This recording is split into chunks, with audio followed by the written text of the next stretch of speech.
Whether you keep them in your home or love to see them in theirs, these are the creatures that bring us all together. Reptiles. We're going to be delving into the experiences of reptile lovers from around the block and around the world. This is the Reptile Talk Podcast.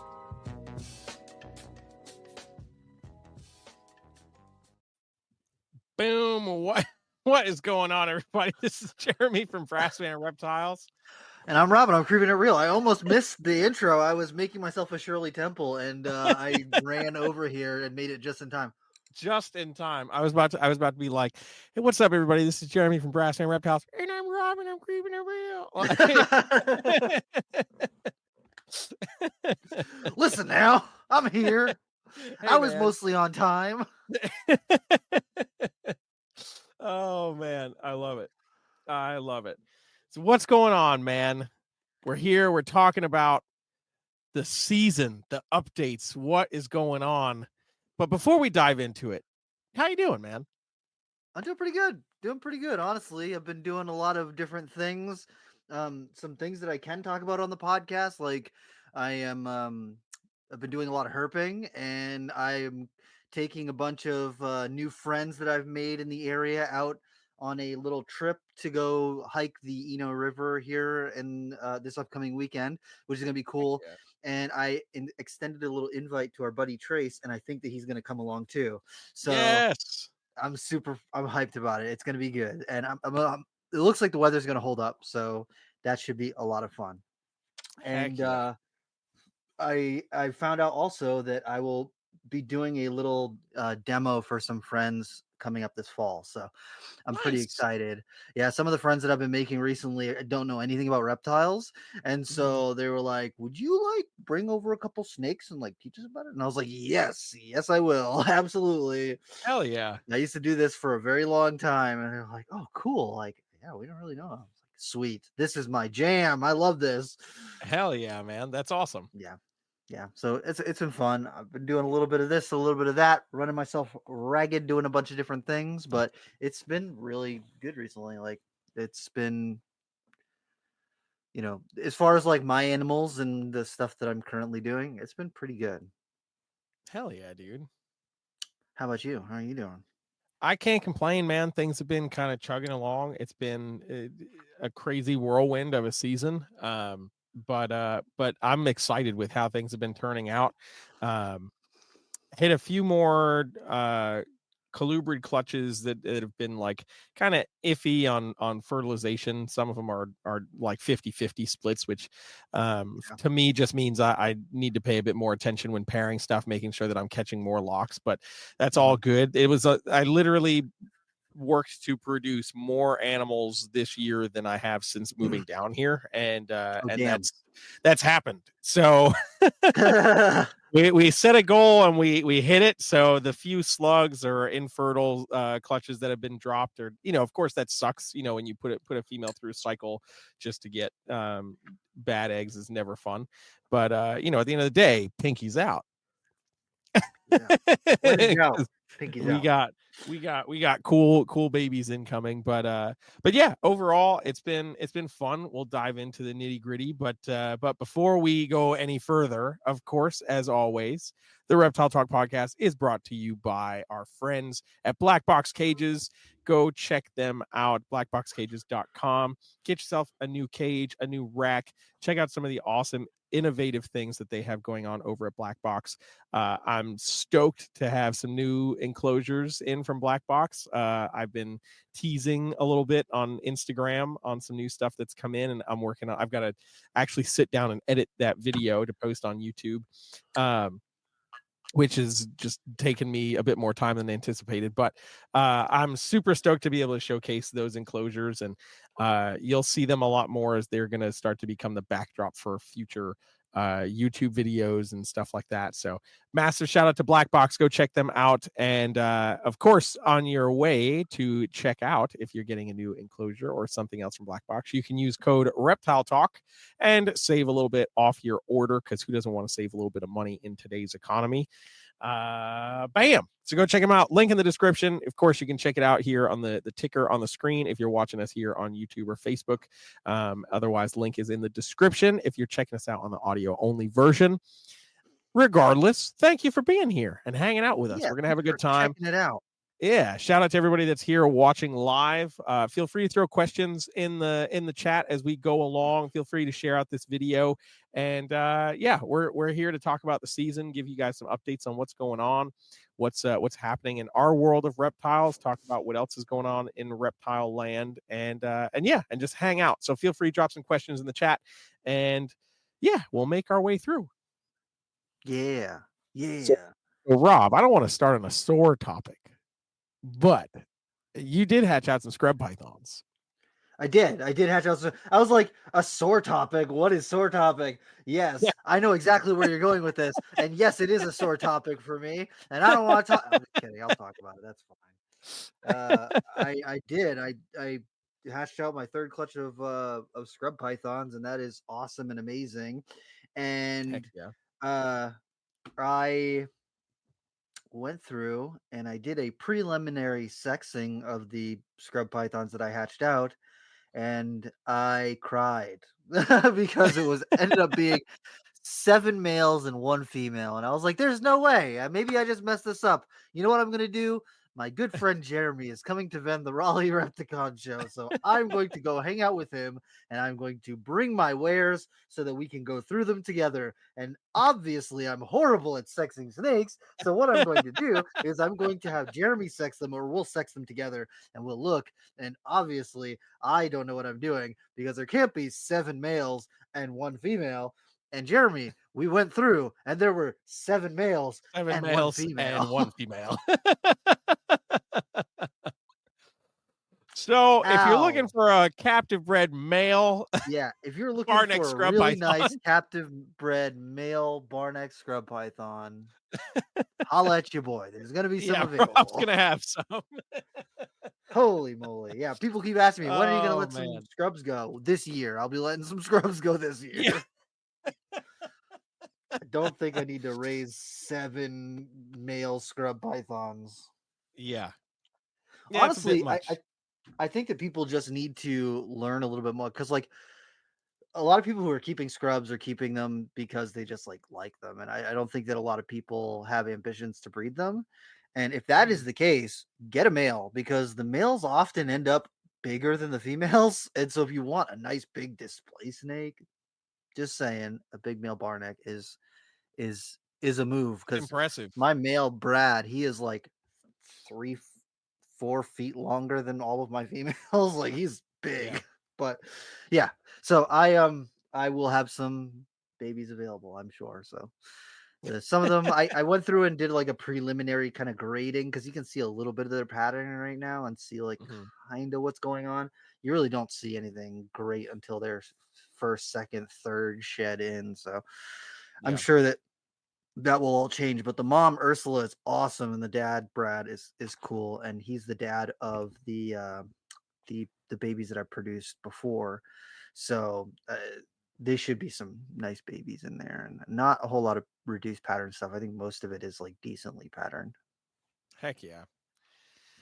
And Heck then yeah. also, Fleb is looking pretty dark right now and just went through a shed cycle. Yes. So I Yes. may or may not have another clutch of scrubs on the ground. I don't want to like jinx myself, but it's looking like I will probably have another clutch of scrubs. And that pairing is a repeat pairing from the ones that their last offspring. A bunch of babies in that clutch are the really black ones, like the really heavily patterned, Heck yeah. super dotted all over, like really cool looking little scrubs. So that, I'm hoping that she's much bigger now than she was the first time that she bred. So Mhm. 10, 12 babies, pop out a couple more of those really dark ones, and that should be really, really cool. I'm fingers crossed that goes smoothly and I'm able to get some nice eggs out of that. But those ones won't end up hatching until the end of September or something, Yeah, right. like Right. October. Great. I love that for me. All the rest of my stuff will be ready to go, and I'll just be hatching out another clutch of scrubs. Yeah, it's perfect. It's perfect. It's great. This gives you time to establish this clutch of a lot of males and get them out. Don't say it like that. Why do you keep rubbing salt in the wound? That's okay. Hey man, trust me, I've been there. I have definitely been there. So I get it. Yeah. I get it. Especially when it's one like you're like, these are gonna be really nice, and I want something to hold back. And you're like, oh well, there is one to hold back, and Great. I love you that. know, One. one. That one. Maybe One. maybe this happened because the universe knew if you were going to get 50-50, you would have kept them all the females. No, I'd already promised the female to 1 or 2 people, so Oh, that's fair. Well, then maybe that's the universe telling you to continue to be greedy with your females. So I guess that's hey, if you gotta twist my arm, I guess that's what it's gonna be, okay?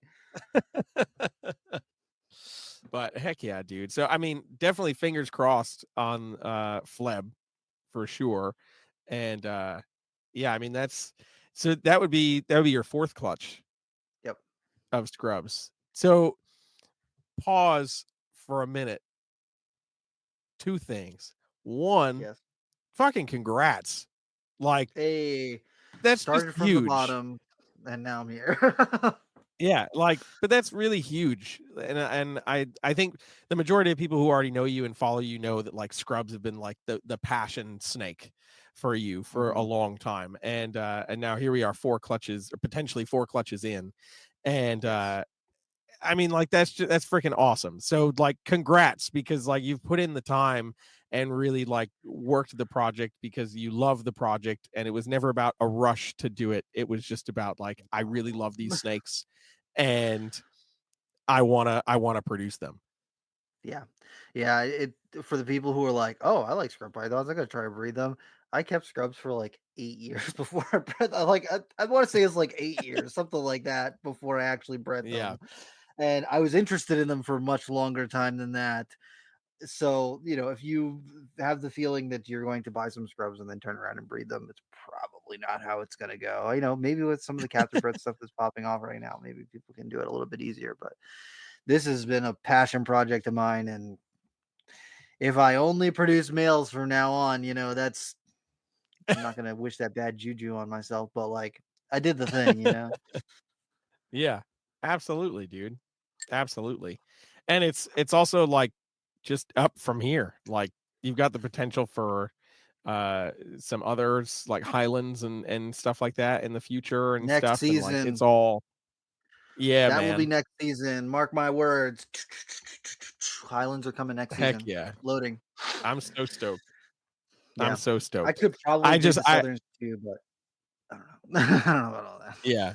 No, that's fair. I love when scrubs start hatching because I get lit up with messages on Instagram of a very Mhm. excited, geeked out Rob with, with baby scrubs hatching, and I Look at absolutely them. love it. Look at them. Right. Right. So I'm here for it. I'm Yeah. so here Yeah. for it.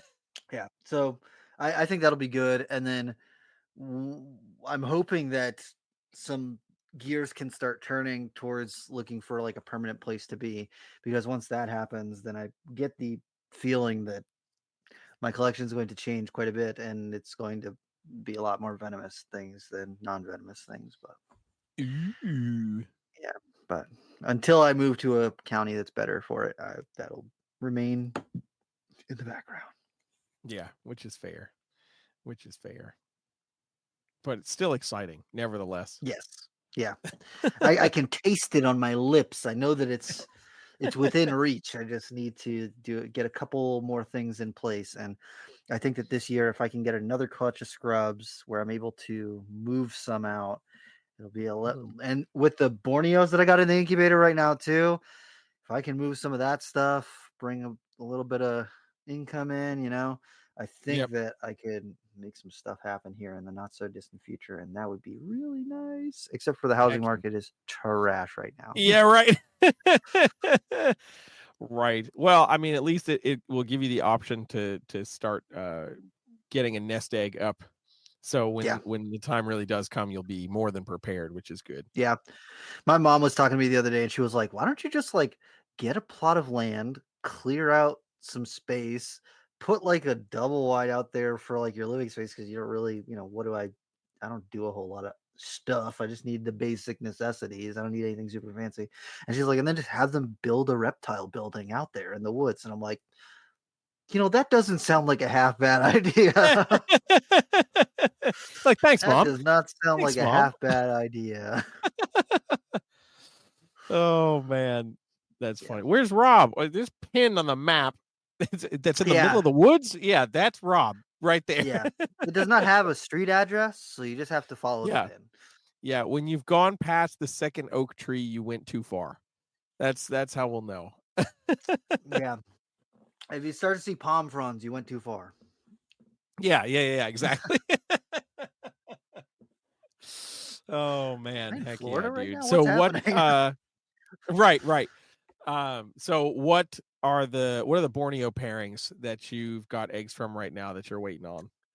So both of them are actually really cool pairings. I'm excited to see what comes out of them because the first one, the one that I'm like most excited about, is it's a skunk Hmm. Borneo pairing, which people have been waiting on those because there's not really been a ton of those produced. Like I've got some, and then there's a couple other people who have got odds and ends and stuff that I've sold over the last couple of years.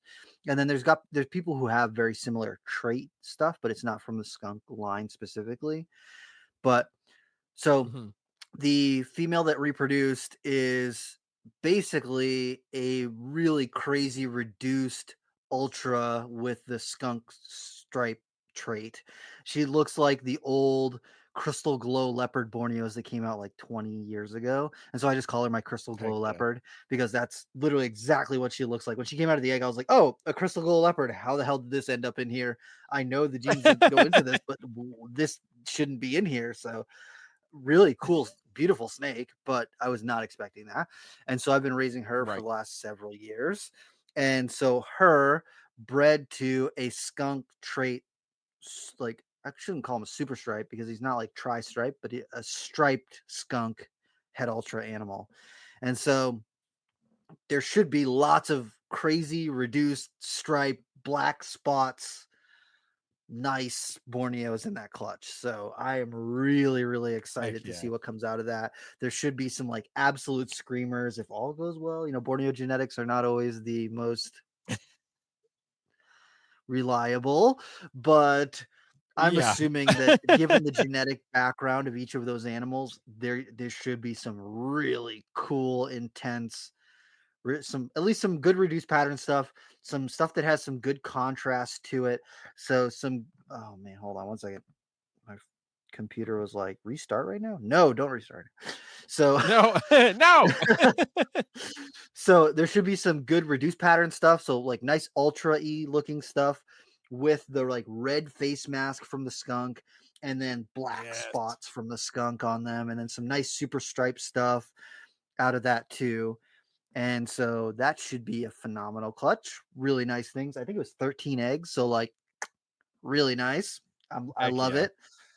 And then the other clutch was from my granite striped Het Ultra female that Jason Chapman and I produced in Maine in Hmm. 2016.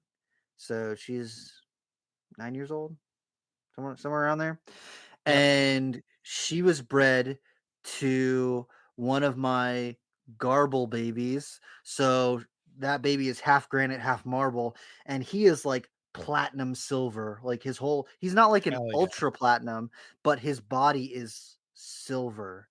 So like when he came out, he was silver, and I was like, "Oh, I'm naming you Quicksilver." And so Yeah. he has stayed really nice, crisp silver color his whole life, and he's got nice speckling down the sides and all that jazz. So him to she's got a nice stripe down the back and nice speckling on the sides and everything.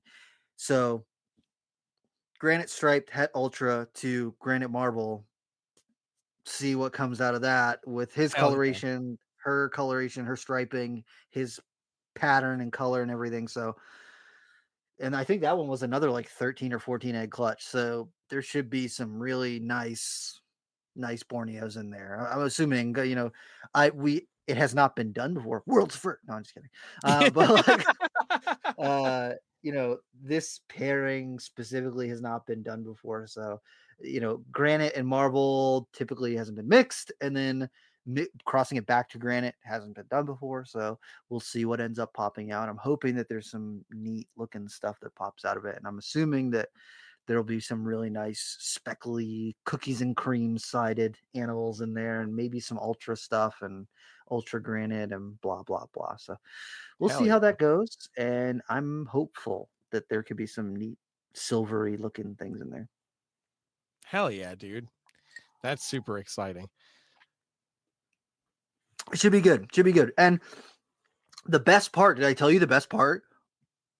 Those clutches were laid 2 days apart. So I'll have 2 clutches of Borneos hatching at the same exact time. How exciting is that? That's why you're not getting your second clutch of scrubs until Later. much Yeah. later. Honestly, if that clutch of scrubs was hatching at the same time as these Borneos, I would lose my mind. Yeah, exactly. What's happening to Rob? He's still tease feeding reptiles right now. I would not be well. Yeah. Rob Oh has my only goodness. thought out 5 mice because he's just working his way down the line to see who wants Button to eat. quail. Like, Yeah, there you go. Yeah, exactly. Eat it, please. Oh man. Yeah, so it's designed to give you some breathing room. Hopefully. It's by Right. design. It was meant to be that way. That's true. This is true.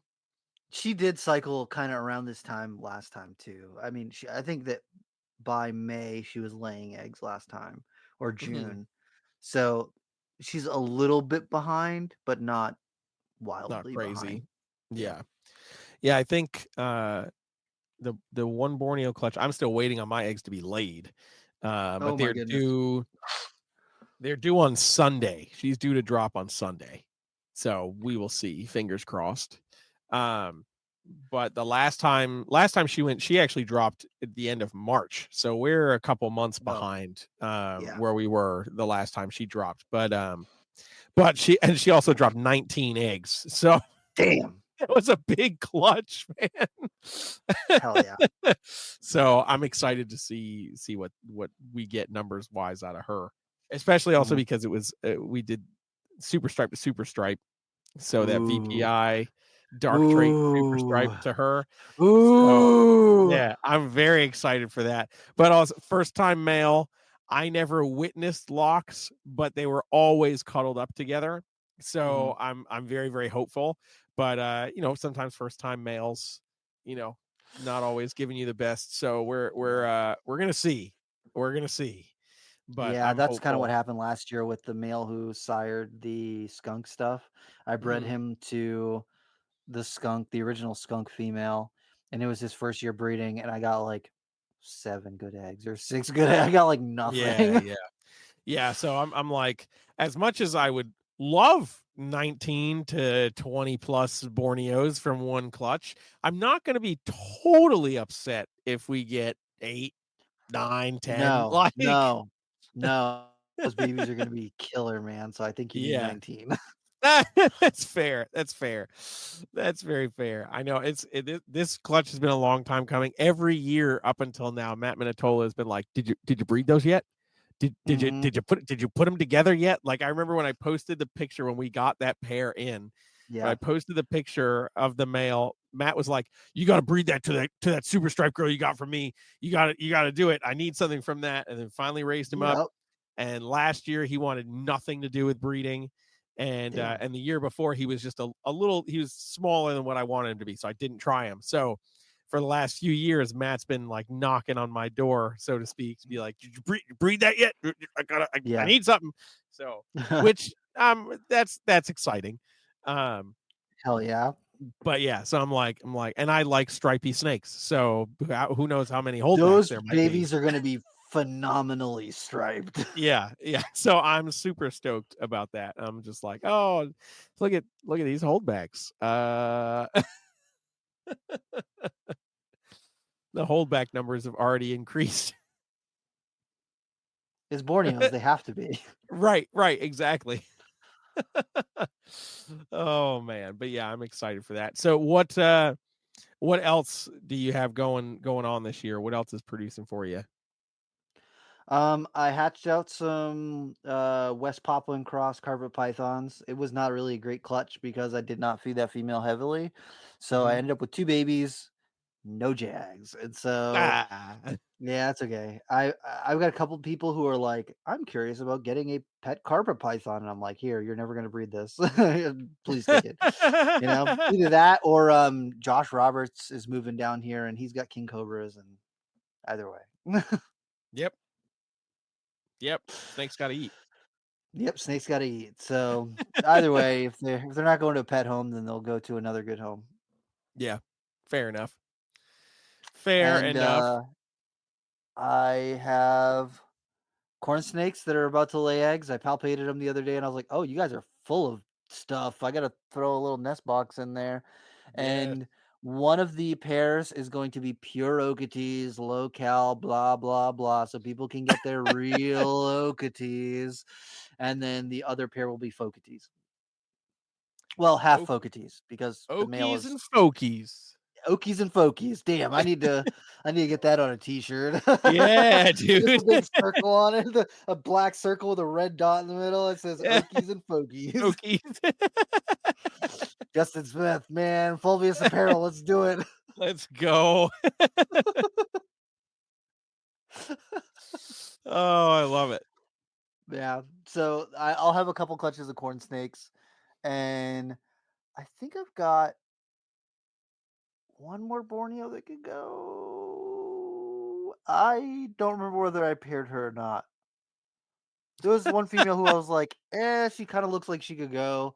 And usually when Mhm. they're looking like, they can kind of go, I don't throw anything in there with them because I'm like, That's fair.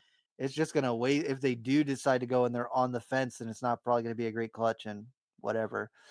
Yeah. And so usually I steer away from pairing females like that, but I think I put a male in there with her. There's no eggs right now, so I'm assuming that I didn't. Or if I did, it just didn't work. My one Yeah. pair that I put together that didn't go. So Fair enough. I think that's it. This year I didn't. There was like specific things where I was like, okay, I really want this to go, Mhm. and I paired up a couple other things, but like maybe one other pair that I was like, oh, I want to see if these will go, and they just didn't do anything. And so, like, do I need to resex you? But Right. yeah, just Borneo things, And so I think that's it. I got the Highlands will probably go next year. I got 2 females who are like 6.5 feet long right now, Heck yeah. and Fleb was like 7 when she went. Mhm. And So they're these right on girls that eat. cusp. They eat, and they Yeah. want to eat. And so if I keep feeding them by next spring, they will be ready to go. And I'm assuming that they're going to go with the rest of the scrubs. I could be really wrong because the other people that bred Highlands have hatched them at a different time of year. So maybe I'm gearing myself up for disappointment, but I'm gonna try and do them like the rest of my stuff and see how it goes. So Yeah. hopefully I'll be able to have some Highland because having Highlands would be mint. Yeah. Daniel from Indo Serpents has produced some, and Stephen Cush has produced some, and then there's one other Mm. person in the U.S. who produced them, and I'm totally blanking on their name right now. And apologies to that person, but there's been a couple clutches of them, and I would really like to see some babies from All Star because he's just like phenomenal, and the Yes. girls that I've got that I've been raising are pretty nice too. I don't know if they're as nice as him. They're really nice, but he's like exceptional. So Yeah, he's a stunner. Yeah. yeah, yeah, and That he's a big boy. that will be those will be the clutches that like I'm on day 54, I'm driving up and spending the next 6 nights at your You'd house. have to wait a long time. They hatch on day 80, so like, Okay, so day 74, yes, I'm driving up. day 74. Yeah, come out and hang Yeah. out, and let's just I'll, camp. The I'll thing is with exactly. scrubs, especially the Highlands, when they're born, they're red. So like, since they are yellow, you can't see shit for patterning until they shed a couple Yeah, right. times. So like, I'll be excited to see the little babies poke out, but I'll be like, I don't know which one's the nice one. Are you the nice one? Are you the nice one? I don't Give me know. a They all month. look the same. Give me one more month and I'll figure it out. Yeah, give me a month and a half. I'm gonna feed these guys, and we'll see who's who and who's really Yeah. nice and everything. Yeah, so that should be really exciting. I will be happy if I can get those to go, and then I will try and finagle my way into some Malukan scrubs. Hell yeah, dude. Hell They're yeah. still too pricey for me at the moment. That's fair. That's fair. We've all got that cap. It's Yeah. like the quote unquote 1-day cap. It's Well, like, like I like Malukans and everything, but a lot of them turn like black when they get older, or like they mhm, like dull out a lot when they get to be mature size. And as far as I can tell, the Highlands don't do that. And so I would like a right. Mulligan for having one, but I'll be really disappointed if I get one. It's neon yellow until it gets 9 feet long, and then it turns black. And I'm And then like, it goes ah, black. come Yeah, yeah, on. yeah. That's fair. Yeah. Yeah, I would be disappointed too. Like Yeah. all that time. That's the before and after image. Just like, Yeah. look at how cool it is. Yeah. Yeah. Yeah. But like that's the thing was once I can get some venomous stuff, Uganda rhino vipers.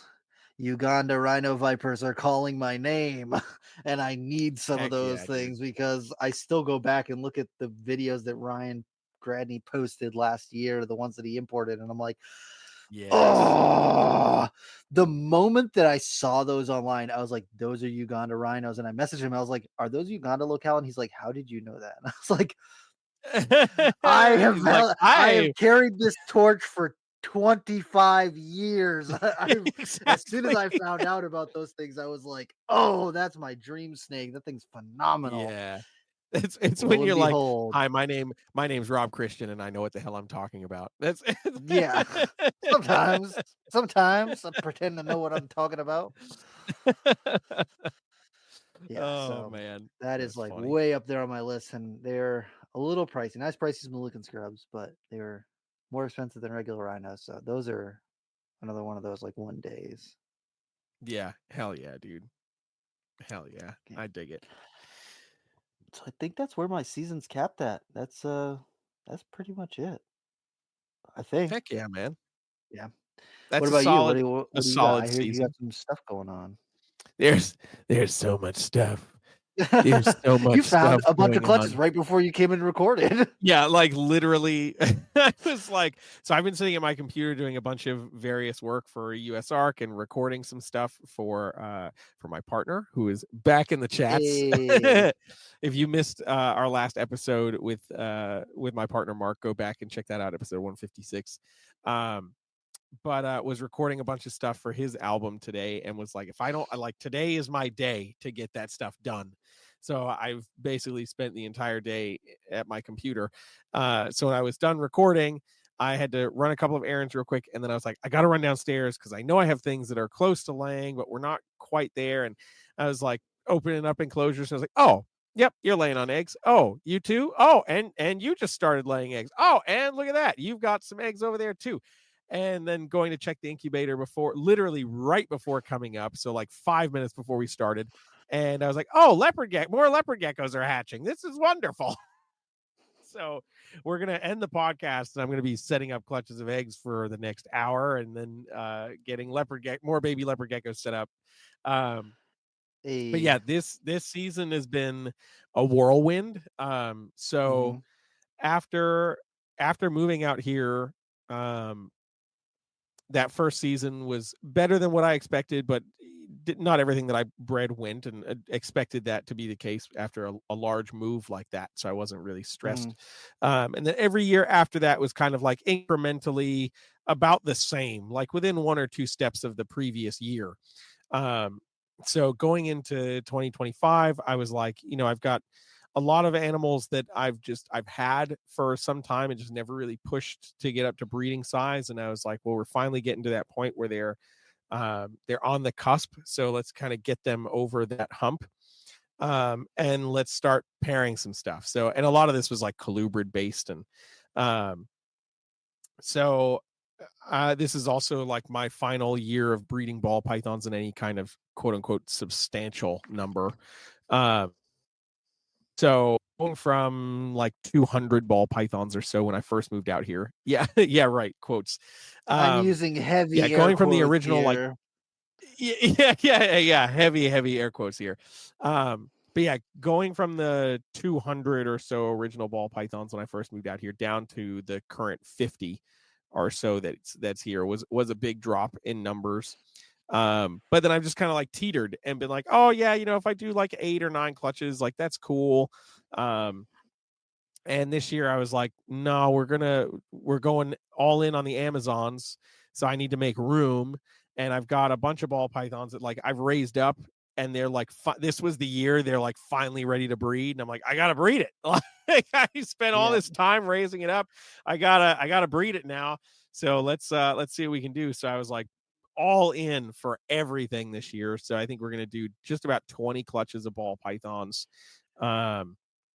Which is a lot of ball pythons. It's a lot. Rob, it's a lot of ball pythons. Yeah. I've Gonna have had a holdback? couple of there will be some holdbacks. There will be some holdbacks. But there I had a couple like 10 egg clutches, and I'm like, oh, this 2 clutches we're already at 20 ball python babies. Oh god. Oh, So yeah, it's gonna be great. It's gonna be wonderful. But yeah, some stuff that I'm actually really excited about. Some stuff that I was just like, I want to pair this to something unique and just make some different stuff. So like I'll have a bunch of like het candy combos, which I'm really excited about because the candy gene doesn't really get much attention these days. you gotta So the breed clutch a stranger candy clown. And that you would could be call it the cool. abductor. The abductor, I could call it the it. Yeah. The The it. it ball. Yeah, the it ball. Um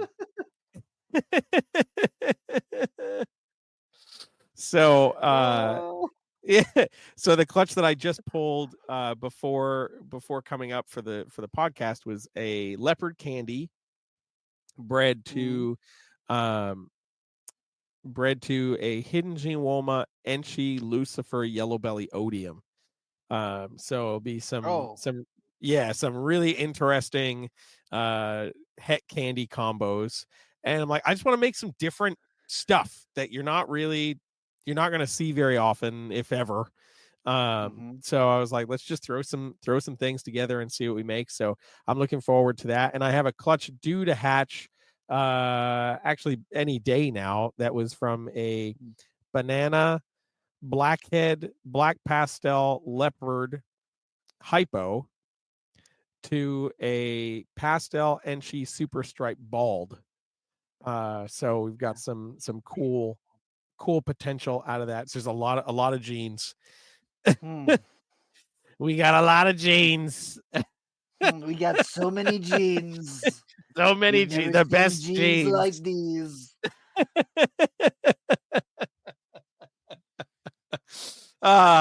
Too good. Next Had time I to. wore these jeans, I shit them. That's why I can't wear them Oh man. anymore.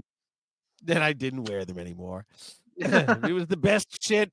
Nobody's ever shit No, jeans like that. not since the ball python crash of 2008.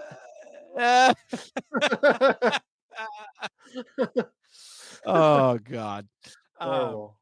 Terrible. but yeah, so that's an exciting clutch that's due to come out. And then the next couple of clutches I'm waiting on ball python wise. We've got a clutch of quad hets that are due to be laid at the actually the second week of June. So we're coming up close on those. But that was an Quick. axanthic clown. Yeah, an axanthic clown bred to a pastel enchi butter hypo desert ghost. So there'll be 100% quad hets. So those will all be holdbacks. So that's one out of how many? A one out of Yeah, 64? yeah. A one out of how No, many? way more than that. It's like one One out of in like 100 and It's like 28? 1 out of 1,024, I think. Some astronomical odds. So we're praying that I don't have an all male clutch. Ooh, that would This is suck. gonna be the clutch that is like your scrub clutch, Rob. It's gonna be so many males and one female, and I'm like, all right, bitch, it's all on you. And it's not even a multi-gene female. It's just a quad It's just head. a normal. It's just a normal quad het. Oh man, let's not. I'm not Ain't wishing that that how it bad works? juju on me. Ain't Ah, that how it works, ah. though? Yeah, of course, of course. But that one will be cool. And then another one that I'm excited for that's actually due to be laid in 2 days. So pretty much any day at this point is a butter chocolate sugar yellow belly het clown bred Butter, to chocolate, sugar, yellow head clown. belly het clown. Yep. Bred to a Batman. So a spot nose leopard clown. Ooh. So that I'm excited about. Obviously, with spot nose and chocolate being allelic, there's some cool potential for some really interesting looking snakes. So I'm excited for that one. Okay. Yeah. And first ball python clutch of the season is out, and it's a bunch of triple het true ghost clowns. So we got some pinstripes Ooh. and some chocolates, triple het true ghost clowns. So that one was a 10 egg clutch. One baby didn't survive, unfortunately, so we've got 9 babies, and it was 6.3. So I do feel the male heavy odds, but luckily I have 3 triple het females from last year that I'm raising up, so I don't really need any other females. So I'm doing okay. I think I might keep a chocolate female and a chocolate male. And then that'll be cool. This way I can do like super chocolate true ghost clown stuff like that. That'll be Ooh. yes. You said um what was it? Chocolate, sugar, butter, yellow Yellow belly. belly. Yep. Heck 100% het clown. clown. That's like a chocolate brownie. That's what they should have called that. The chocolate Butter, brownie. chocolate, sugar. Yeah. Yeah, that's true. Yeah, that's true. So we'll see what comes out of that. I'm excited for that. There's a couple of other interesting clutches for ball pythons, but that's pretty much it. And then we'll have some like double het ultra clown pos het hypo stuff. I just pulled a 10 egg clutch from a double het ultra glow. So a double het hypo ultra male female that was bred to a hidden Jinwoma Enchi yellow belly odium ultra male. So it'll all be ultras and het ultras, pos het hypo, a whole bunch of it's a whole bunch of nonsense and chaos. So Chaos is what that clutch yeah, is going to be. yeah, exactly. Yeah. Trev is in the comment. Het diabetes. Yes. Yep. But yeah, so ball python, that kind of encompasses everything going on in ball python land. We talked about this one Borneo clutch. I'm very anxious for this girl to drop. Fingers crossed for a really good clutch out of that. We did the albino carpets. That was cool. Just albino to possible super caramel albino, which now we know is just a caramel albino. And not a super, and that's totally cool. I'm just happy to finally know that it's not a super. So we did get that, and then colubrids. We're like right in the thick of colubrid egg laying season right now.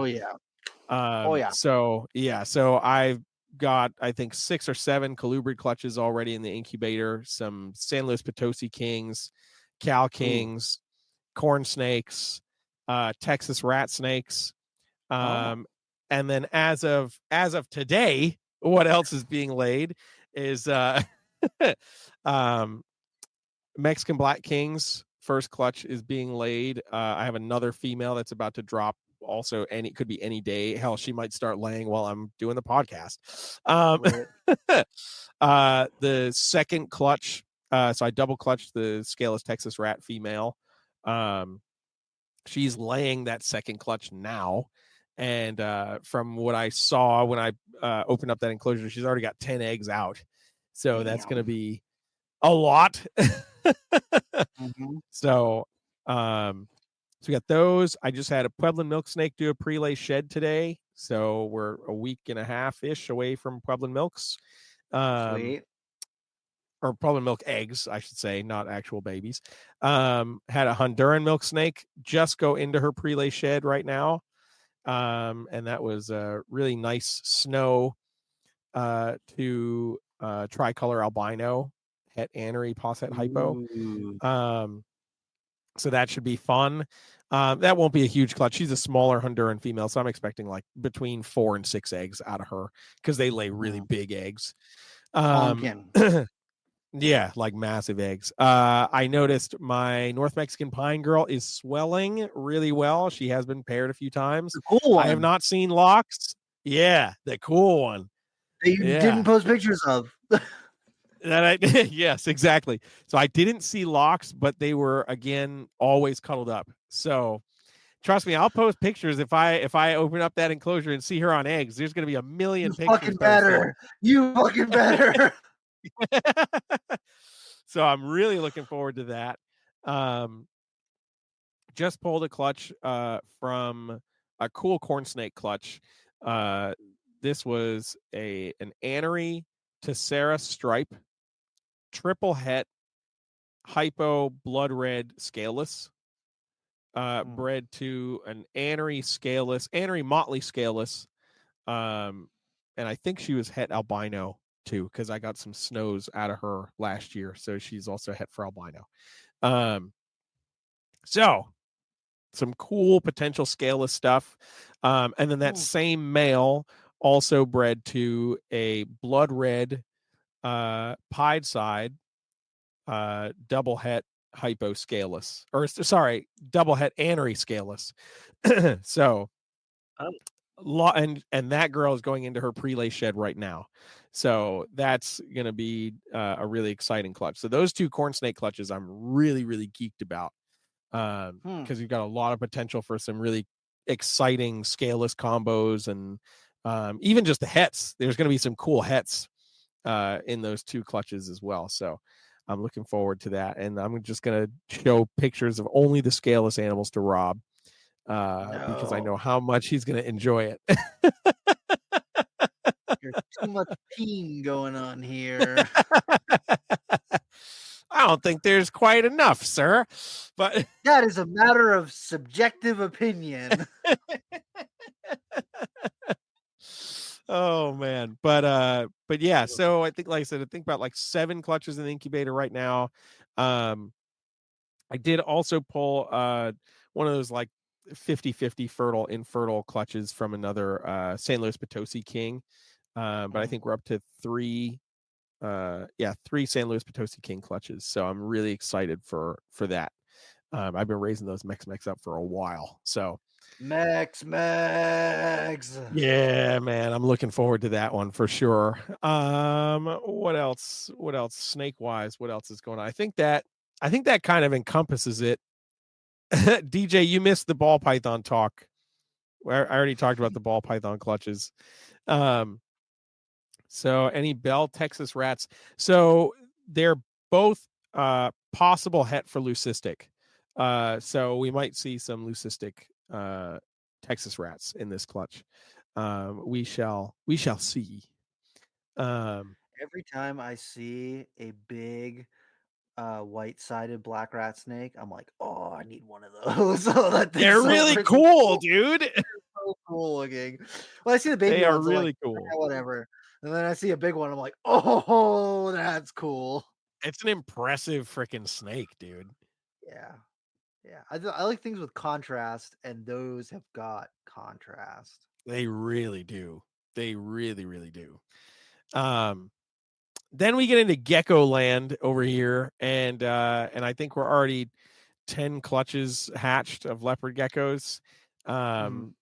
So a couple of those were one egg clutches, because like one good egg, one dud, whatever. But yeah, so we're staring down the barrel of about 20 baby leopard geckos out right now, and I'm super stoked because I took my white and yellow Joker male and bred it to a gem snow clown cross, and that pairing has produced some really wacky looking leopard geckos. Mhm. So I'm really excited to see how those start to develop. Some of them are just starting to go through that initial color change where you can see kind of what the pattern is actually going to do. Mhm. So I'm looking forward to that. And I hatched out a couple of like fully striped jokers, which are a really, really cool look when they Really? get older. Yeah. So it like they look like, imagine a bold stripe, but instead of being those really wide bands down the side, it's like these two little, like if you took a Sharpie and just went down the sides of the leopard gecko. Like it's really, really interesting. um Hmm. yeah, so I'm pretty intrigued to see how some of those develop, because they're already looking really neat at like 8 grams. So so once they get a little bit more size, I'll be more excited about them. But some of them have some really great colors, and the first the first clutch that came out this year were some white and yellow tangerines, Oh. and they're starting to really kind of come into that orange color. It's starting to bleed through a little bit, so I'm really, really looking forward to seeing those as they get some more size to them. So yeah, I think we've got at least another 20 or 25 clutches of leopard I was geckos. just gonna say like 27 clutches left. Yeah. So all in all, minus clutches that I either missed or had dried out or were just duds. Just because the sheer chaos of life, sometimes some things get missed. But number of clutches that have gone into the incubator this year is 54. It's Oh. a lot of clutches of leopard geckos. Oh. Yeah, I will say some of those some of those were from first time females, so the fertilization was like meh, it was 50-50 on some of them. Yeah. Yeah, so which I'm not mad about, because 100 plus leopard geckos would be absolutely wild. And I was mentally very prepared for it. But now that they're all hatching Really? so far, yes, I was very much mentally Not prepared. anymore. But yeah, but now that they're already starting to hatch, I'm like, okay, we don't need that many. We Maybe don't not need that that. many. Yeah. So one of the things that will take place after this season, which I was just talking with Mark about a little earlier, is we're going to go through the colonies, because a lot of them we've got duplicates or multiple females of the same genetic combination that are in a group that we were trying to get a specific thing from. And now that we Mhm. have that, we can raise up some of those babies, and so we can swap some things out. So we'll probably have a few bigger females available later this year. So that'll be fun. Every time that I go to a show and I Hmm. see a really big bold stripe or Hmm. like a Halloween mask bold stripe or what's the other one that's like that same gene? Like Trying to the think what it is. Bengal bold stuff. Yeah, the Bengal bolds, and I see those things that are just like big markings on them. I'm like, I just want 10 of those things. Like Yeah, they're really cool, dude. I just want to make stuff that's just bold as hell. Like Yeah. I'm like, I don't need leopard geckos. I really don't need leopard geckos. But maybe like I'm like, Yeah. hey, Right. Right. Right. Right. people come over. Hey, do you have any albinos? No. Hey, do you have any lucidity? No. Do you have any this? No. What do you have? These. I like These, these. just these. Yeah. Just I was. bold stripe Halloween masks. That's Yeah. it. So the one pairing that I did put together, but the female just did not go this year. I didn't even see her ovulate. Uh, was an extreme bold stripe with Mhm. no known hets, bred to a tangerine bold that is just like the epitome of a bold stripe. And she didn't lay anything for me. And I was like, damn, because she's a monster girl. Yeah. And I'm like, you're gonna be that female that lays freaking 15 clutches of eggs by yourself, Yeah. but they're She all might gonna be fly. freaking insane. Yeah, like Yeah. they're all gonna be insane, crazy, like just The stripes babies are down gonna the hatch side. out at 4 grams. Yeah, right, exactly. But didn't do anything. So I was Mm, like, okay, you're a high up on the list next year of make sure this breeds, because yeah. I really want to see some crazy bold stripe stuff. Because again, I like stripy reptiles. So Yeah. that's like epitome of leopard gecko. I bred them briefly when I was in Maine for the pet store so that I could have some. I bred some reverse stripes and some bold stripe stuff. And I just sold them all through the pet store. And it was a good Yeah. time. I like them and everything. But if I was going to do it again, I would just get some of those really crazy Halloween mask bold stripes and just Yeah. breed those just to make like, how contrasted can we make it? Yeah, right. Exactly. Exactly. Yeah, I feel that. And they're just it's a cool looking leopard gecko that's also different enough from a normal that Yeah. like your eye's going I to be get that. drawn to that Yeah. regardless. You know what I mean? Like that kind of level of contrast, you can't help but be like, "What was that?" You know, Yeah. you know what I It's mean? like, Like, what is it? Mojave GHIs. You see those from like yes. across the room. You're like, what is, damn, that thing's cool looking. What is that? Yep. GHI 100%. Mojaves. Just dark and cool. Yeah, man. You put them right Mysterious. next to a blue-eyed leucistic and you just have Yes. that crazy contrast. You're just like, "Whoa. I What?" was telling you about that idea. Just have a whole rack of what, super Mojaves, and then breed a super lesser male to them, to half of them, and then a super GHI to the other half. Yep. Or you don't even Yep. need a super GHI, just a GHI. Just a GHI. Yeah. Well, no, you would need a super GHI. Otherwise, you just get Mojaves and then GHI Mojaves. That's okay. Whatever. But yeah, That's okay. if It's you want to fine. optimize things, yeah, super Yeah. GHI Super to is super. super Mojave. And then you get It's all GHI Mojaves and then all blue-eyed leucistics, the white blue-eyed leucistics, and you just have a table that's black ball pythons and white ball pythons. yeah. I mean, yeah. That's yeah. And I then wish you could combine it. in the middle is pieds. Sold. Yeah. Sold. Everyone. You have to have a separate rack for that though. I don't know about all Yeah, that. yeah, yeah. That's okay. Oh Yeah. man. But I yeah. think about that So sometimes. yeah.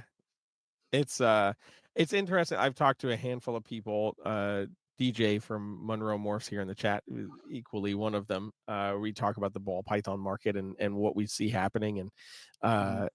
I mean, the one thing that stays true is some of these, like, we consider them, very simple, basic ball pythons, like a blue-eyed leucistic or a GHI Mojave, that, when they first hit the market were like game changing, but now Mhm. we've seen them produce so much that we not overlook them, but we're very used to seeing them. But you Mhm. put stuff like that in front of the general public, and it's like you've lit a brand new fire under Yes. their butt, Mhm. about ball pythons, because they've never seen anything like it. And like, those are the animals that usually tend to sell. Um, Regardless of whether the market is really up or really down, stuff like that always seems to be able to find a home. And I think that's also a testament. What are ball pythons? Um, Stuff like that is, I think, a testament to ball pythons in general being, honestly, top of the totem pole when it comes to pet reptiles. They've surpassed everything for really the last 3 decades. Once we figured out how to keep them and breed them, then Yeah. have pretty colors, they're never going to get knocked off of that. I don't think any I don't know. other. I think they could. You think so? Mhm. What do you think could knock them off the tippity top? if we could get some of the spotted python or children python morphs over into the US, I think they could knock Oh them out yeah, because they're smaller. yeah. They're smaller. The caveat is Is their assholes. they're assholes. Exactly. Trev That's said the only caveat. hognose snakes can never be it because there's Nah. too many people who are allergic to them. Yep. Literally, we had a kid who got a hognose snake, bought it from the pet store for his parents bought it for him for Christmas, and he was feeding it the next week and ended up in the ER because he had an allergic reaction. Yep. And there's of course just the people who will just avoid because they hear mildly venomous. Whether Yeah. whether they're potentially allergic or not is irrelevant. They hear that and they're like, nope, nope, dangerous. It's venomous. Yeah. It's dangerous. But yeah, I think I will say I agree.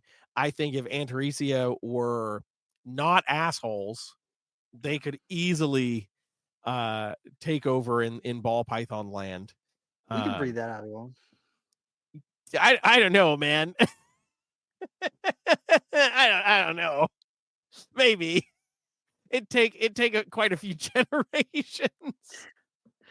Maybe. Maybe. I still have a picture somewhere on my Facebook of one of my old children's pythons that literally like bit and wrapped my Swallowed your phone. whole thumb. Oh, your phone. No, my phone, because I was trying. I just wanted to take a picture of it. It's like, oh, it looks really cool, coiled up like that, and it was just like, oh, I like iPhone, and it was done. It was like, I heard this is Apple. Yeah, yeah, exactly. Never had a ball python do that, but I've had a retic try it though. oh, definitely have had a retic try it. But yeah, I think that ball pythons have sat on that tippity top for a while, and I chuckle when people ask, what's the next big thing, because I think every species, I can't even say every species, but these larger pet industry species kind of go through their ebbs and flows. You and I have seen it numerous times where colubrids come in and out of favor. It's cyclical.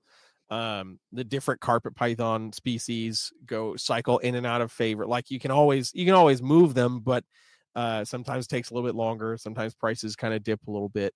Some of the other various colubrids, corn snakes are another great example, another morph heavy driven species, but a high production volume species. So price points drop quicker. Same thing.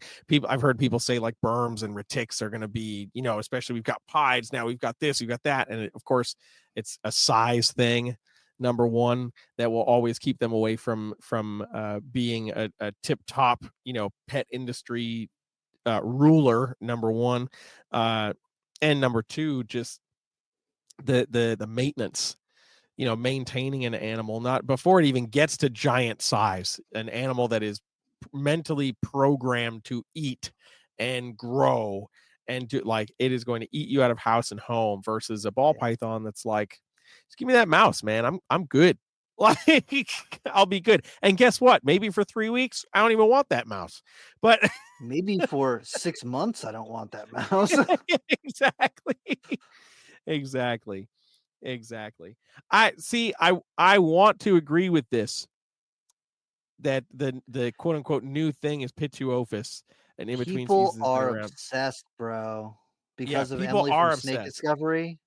Yes. People are obsessed with pits. Yeah. Which I think is awesome, because there's, of course, there's cool morphs and there's cool stuff like that, but there's a lot of really cool localities and just like polygenic things that are specific to those localities, where like you can get hooked and go down a rabbit hole Yeah. of just really cool snakes. So I would wager to say I don't think they're going to become the next big thing, but I definitely think that they're going to be a new layer of popularity for a species that I feel like, outside of those who already are aware of pits, are going to start to figure it out and be like, oh wow, like that's a cool snake. And even at 6 foot, like, it's still a manageable size snake. It's not an incredibly girthy snake. So I think I think there is some potential with pits for sure. But yeah, man, so many things, so many things, so many eggs being laid, so many wonderful eggs being Holdbacks? laid. Probably some holdbacks, Rob. There's going to be some holdbacks. At least a couple. Rob, there's going to be some holdbacks. That's okay. What's his name? Not what's his name. Garrett from Reptile Reptiles. He came on our podcast and said he's never going to sell an African house snake, and he's selling African house snake. Yep. Yeah. Too many holdbacks. Too many holdbacks. You can't keep them back forever. That's true. You can try. You can try, but at some point, after 500, at some point,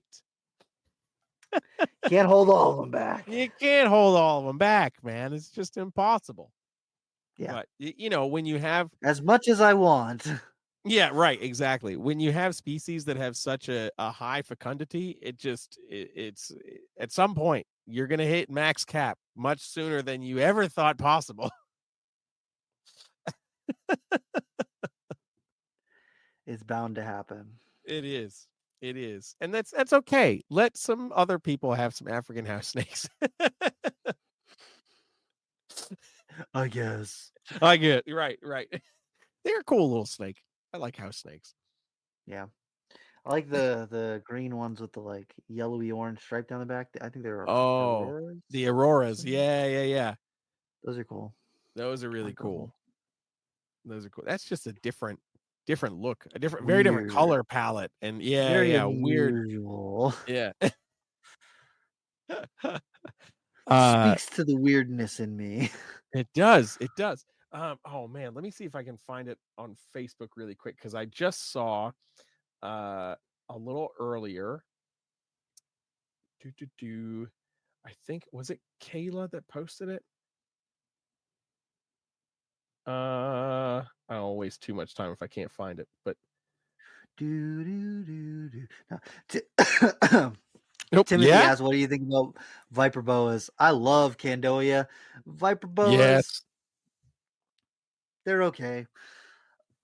A lot of people like them because they're small, but they make up with their smallness by having little man syndrome, and they bite the crap out of you.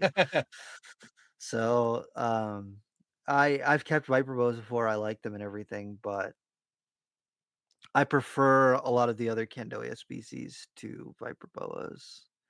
But you can't deny the red ones are super nice. And then I've seen a bunch of like striped ones recently, and those are also very nice. So I think viper boas have some potential. They're cool and everything, but I think for the average person, they're not going to be on the like chopping block. Not something that the average person can pick up and buy. I think the average person, if they wanted to get a Pituophis with some coaching and everything, they could get one and do well with it. Viper boas, not so much. It's like Brazilian rainbow boas. Like I think that not the average person could just go out and get a Brazilian rainbow boa and do well with it. They got to do at least a couple weeks of research before they go get one. Otherwise, they probably are not going to do great with it. And viper boas are the same. So true. I can't find. I was looking for a post I saw a little bit earlier about file snake eggs. Ooh. And they were hatching. I saw that. Yes, I can't remember who it was, and that's going to bother the crap out of me. But that was really cool, and definitely a species that I'm like, they get attention whenever they're around, but not enough people know about them. They're just a really cool snake. Yeah, I every time I go to a show and I see Spilotes, I'm like, I used to keep Spilotes. I really love Spilotes. But I do not have the space at the moment or the drive to keep them. They eat a lot, dude. Like you have to feed them a lot, and they're active. They need a big enclosure, and I look at that space and I'm like, I could have more scrubs, or I could Ah, use that space for the scrubs that I'm already raising up right now. true. That's fair. Yeah. That's fair. So, Yeah, I feel it. yeah. I feel it. Yeah. But hell yeah. And 2025 is going to be one hell of a year. I'm excited for both of our seasons. Some cool stuff is on the way.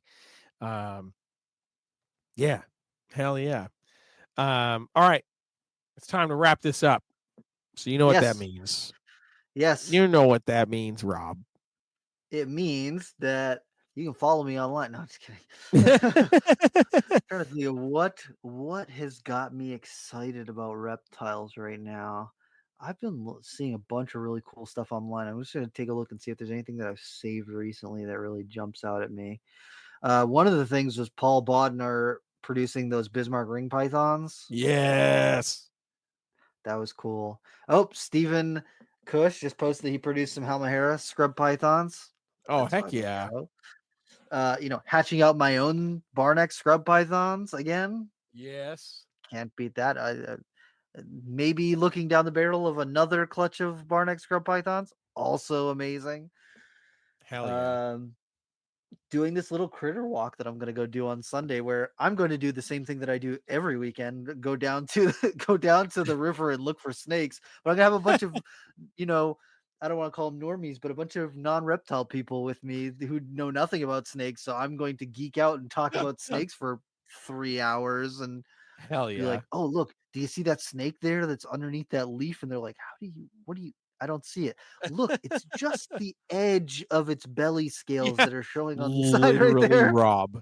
Literally Rob. He's like, I saw one scale It was 60 there. It was very yards away. obvious. It was very obvious to me that it was there. And then I step over the one that's in the path and walk like right by it. And everyone's like, "What about the one that's in the open?" And I was like, "I didn't see any snake. A snake? Yeah. Where?" That's not where snakes belong. They don't belong in the open. They No. belong over there underneath that pile of leaves where you can just see the tip of its tail sticking out. Yeah. Yeah. Trying to be a vine. Or Yes. what about this snake that's being a snake right here? In the middle of the path, not hidden at all. I don't see it. I don't know what you guys are talking Yeah. about. Yeah. Wild. Wild. Rob would DJ said Rob would be the one to be able to tell venomous versus non based on ventral scales. Yes, Yep, that absolutely. he saw 100 yards away. Like Easily. unless unless I'm in a car, because then I will not see it at all. Did I tell you about my situation that happened last week? no.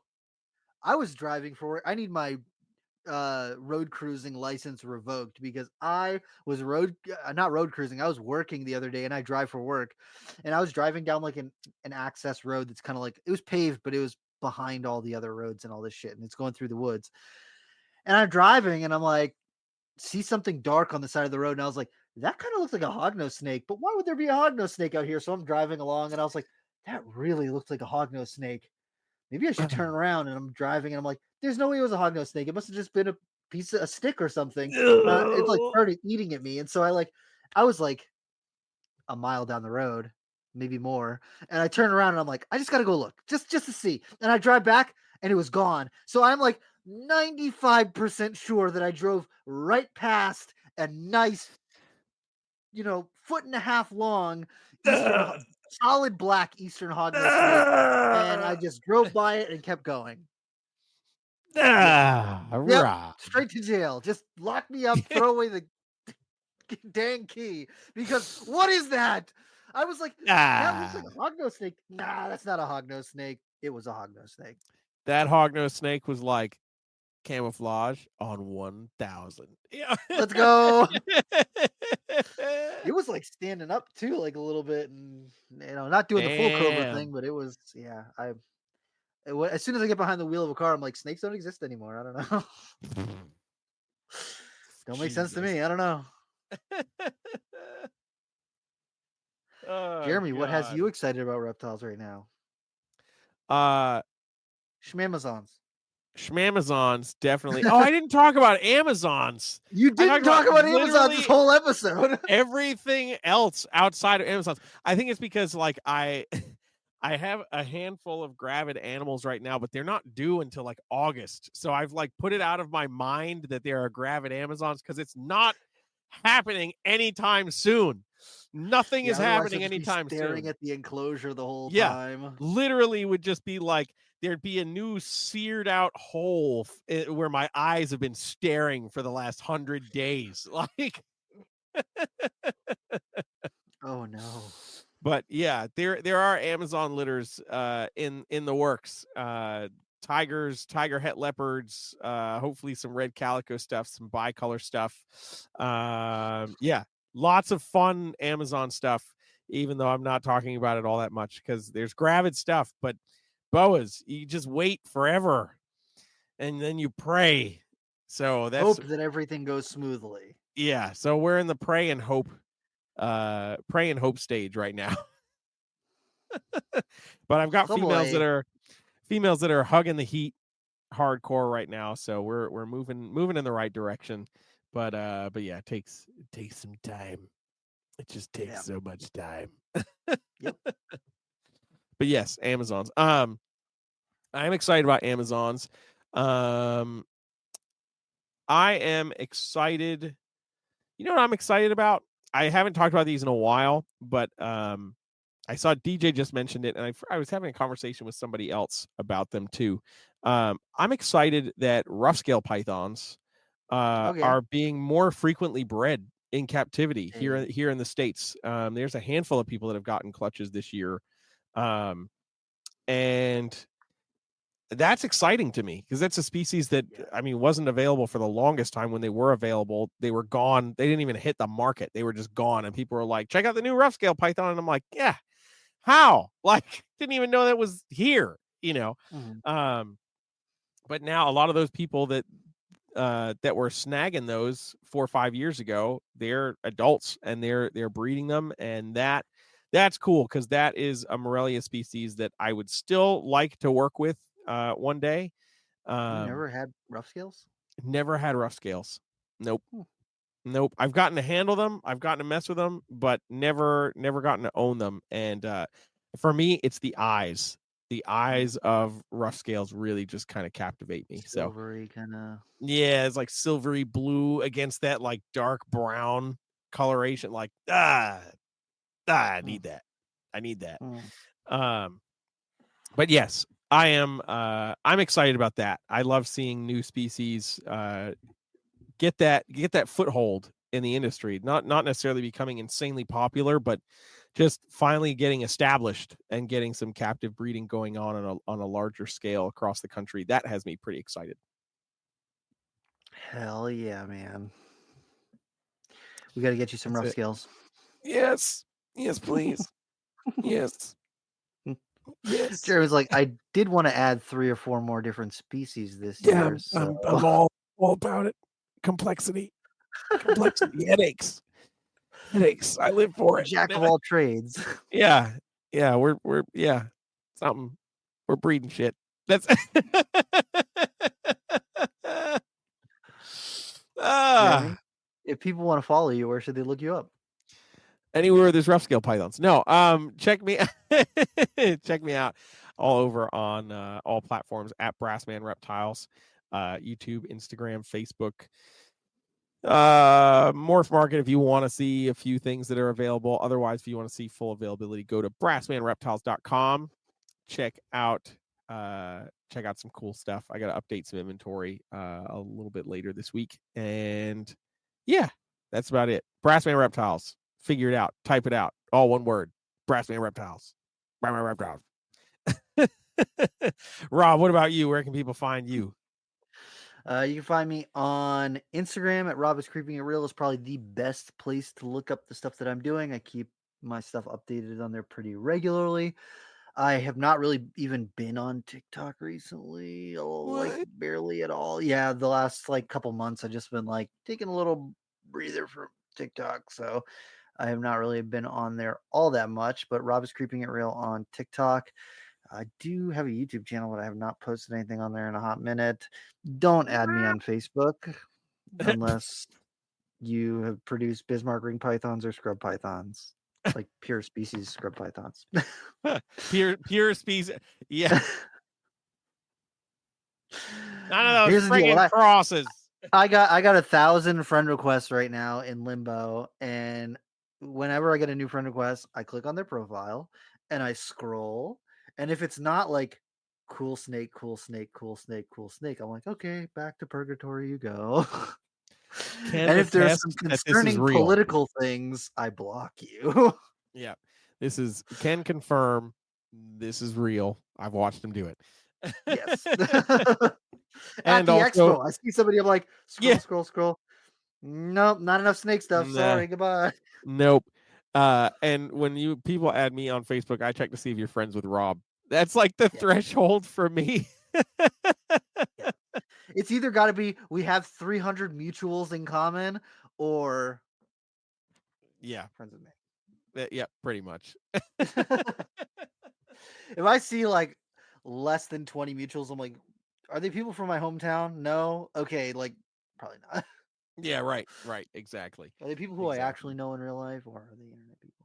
Yeah, internet people. Yeah. But this man. season's gonna be good, man.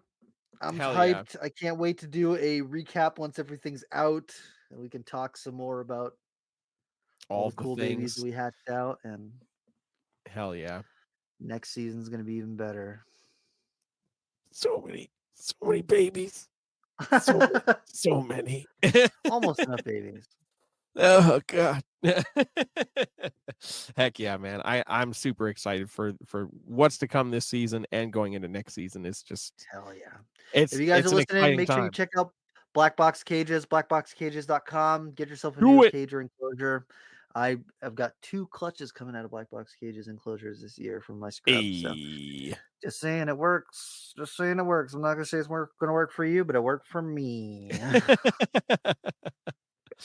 Hell yeah. Thank you guys so much for hanging and watching with us. If you're checking us out live here on the stream, thank you so much. If you're listening to the audio only, do us a favor, leave us a comment. If you're listening on Apple Podcasts, let us know, leave us a rating that you're enjoying it. Or if you're not enjoying it, tell us, but maybe don't leave us a rating, just send us a message. But 5 stars or bust. But yeah. But no, thank you guys so much. We appreciate the support, and we'll catch you on the next episode.